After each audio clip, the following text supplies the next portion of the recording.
we have increased the funding for TVETs and the county polytechnics. For the first time, from second term of this month, of next month, which is May, the government has provided some money to produce and supply a cup of uchi, fortified uchi, to our ECDE students.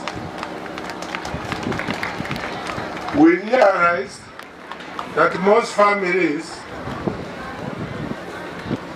do not have enough food to feed their kids in terms of nutritional balance. We have taken that step to feed all our 30,000 students with a cup of fortified uchi